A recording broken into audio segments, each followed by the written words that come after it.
everybody, my name is Carrow, I'm an urban fantasy author, and I'm here to talk to you about your weekend prep for NaNoWriMo. If I look like death warm over, it's because I'm sick, but I said I was going to start producing videos again, and come hell or high water, here I am making a video for you. So appreciate you guys putting up with me, not feeling my best right now, but I wanted to make this video, and I make this video kind of like every year, because not everybody's going to go through 12 months of my content to come and find it. But two reasons I do it is, one, I think it's a good reminder for folks who are doing NaNoWriMo to kind of like do these things I'm about to mention to prep for the coming month.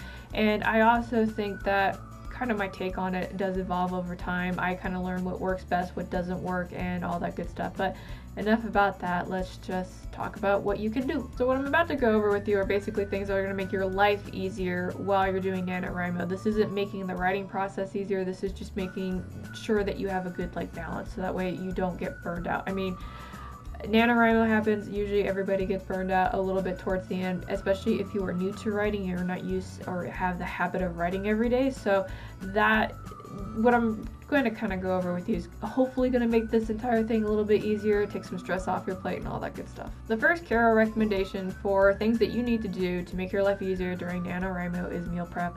You've got a whole weekend right now. I would really encourage you to just quickly jump onto Pinterest, find some meal prep ideas, find some stuff for the crock pot, find things that you can make now, put in the freezer, and then put in the microwave later, because what's going to happen is as you're trying to juggle work, kids, and writing, you're going to find that some stuff is going to fall through the cracks. So anything that you can get done now is going to make that a lot easier. So I'm a big advocate for meal planning. I usually like to stick with things like, chilies or stews or things like that, or, anything that you can basically put in your crock pot in the morning and then have it ready at night. Man, do it. Now we're going to stay on topic of food just a little bit longer, because there are two more things food related that I do want to talk about. When you are basically writing your fingers off for Nano, it's going to be really easy to just constantly go get a cup of coffee, and there's nothing wrong with that. I personally love coffee. It's like the nectar of the gods to me. But the thing that is wrong with it is that if you don't drink water with your coffee, keep in mind that coffee is a dehydrant, so as you drink more of it, you will be kind of dehydrating yourself. So do make sure that for every, I usually, for every 6 ounces of coffee I drink, I make sure I drink 16 ounces of water. So you're basically kind of double fisting that. Teehee. But also on the note of coffee, do be aware of how much coffee you are having, throughout the day. And also remember that coffee is a borrowed energy concept. So the more of it you have, kind of the worse you're going to feel later on. So if you're not used to having a bunch of coffee throughout the day or later at night, just be more aware of that and kind of track how much you're having. Because the last thing that you really want to have happen is drink copious amounts of caffeine and then have it disrupt your sleep schedule. And moving on from coffee onto sleep schedule stuff, do make sure that you are actually getting your sleep. It's going to be really easy for you to be well, I'll just, sacrifice an hour for XYZ. If you are not routinely used to doing that and you try to do it during November, you're going to kind of screw up everything that you've got set up for yourself, and that's going to cause you more problems. So be aware of how much coffee you're having, be aware of when you're having it, and make sure that you're not drinking it to the point where it impacts your sleep schedule. So we talked about meal planning, we talked about coffee consumption, we kind of touched on sleep a little bit. I still wanted to mention one more thing that has to do with food, which is your snacks. Do be aware of what kind of snacks that you have. I cringe every time somebody comes out with a prep video and they're always make sure you have snacks. It's like a giant bag of Starburst. Sugar, like caffeine, is again a borrowed energy concept, so if you consume a lot of that, you are basically going to have a really horrible crash, especially if you combine it with caffeine and you're not drinking a lot of water. You're going to feel absolutely horrible. You're definitely not going to want to write, and that's also it's a really quick way to get diabetes. I'm just saying. Snacks that I would recommend are going to be kind of leaning more towards the protein side of things, because so some of my research that I used to do in grad school had to do with kind of mental fatigue and things to basically keep your brain going when you're using a lot of brain energy.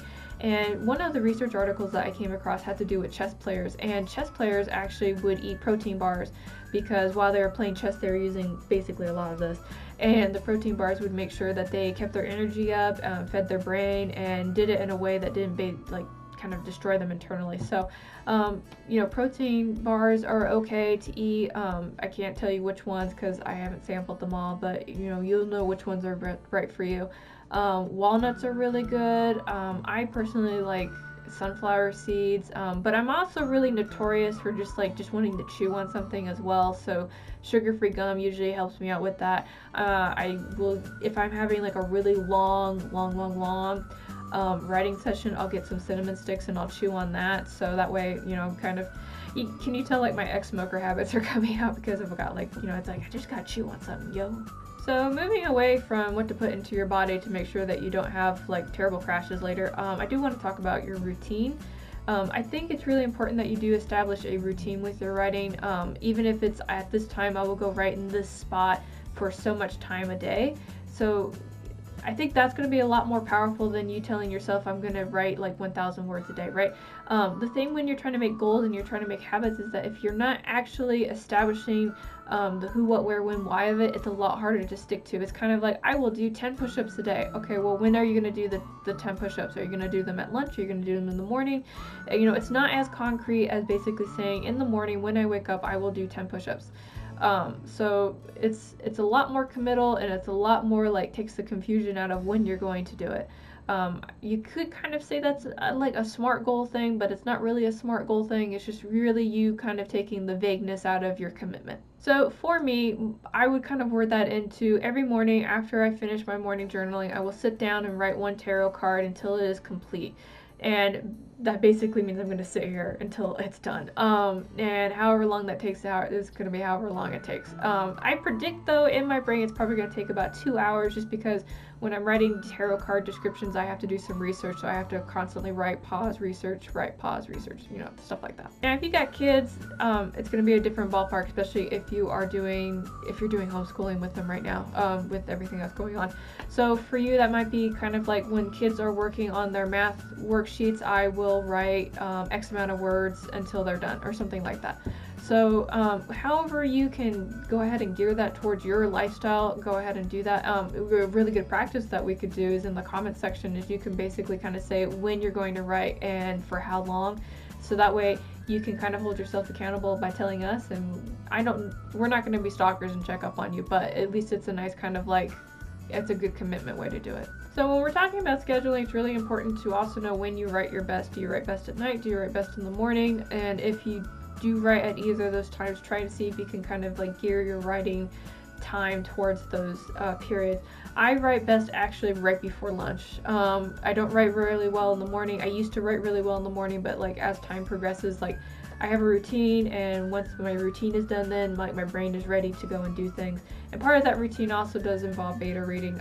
So like I'll go and I'll beta read somebody and I'll leave some feedback, and my brain's like all ready to like, I want to go and write. So whatever kind of works for you, just make sure that you've established that and work the writing into your routine. Don't change your routine for the writing. I hope that makes sense. If you are a person that does actually write better when you are in the company of others, this year is definitely a little different. Normally what you could do is you could go out to your local NaNoWriMo groups and you could be like, yo, how are you doing? Let's write together. And you guys would do writing sprints. A little different at this point in time, but what I do know is that Nano is basically the time when Authortube and CreateTube and everybody else, they kind of like suddenly come out of the woodworks and they're all doing productivity sprints. I don't know how many of them are out there right now. I do know that there is an individual who's trying to be like the central focus of trying to find all of them and put them together. Kudos to you. But I have a spreadsheet down below in my comment section of the ones that I know about, so you can go and check out and see if they're streaming, and if so, when. And if you want to host a stream, you can do that too. Would highly recommend StreamYard for the most part. But yeah. And the very last tip that I would like to kind of for you guys to think about what to do for this weekend while you're planning when you're going to write, you're getting your food ready, you're making sure you got the good food, and you are also kind of planning who you're going to write with and things like that. I want you to consider scheduling some days off in the entire thing. Now, if you write every day, you basically have to write like 1,700 words, right? And I know it's less than that, but I always kind of round up a little bit because it's easier.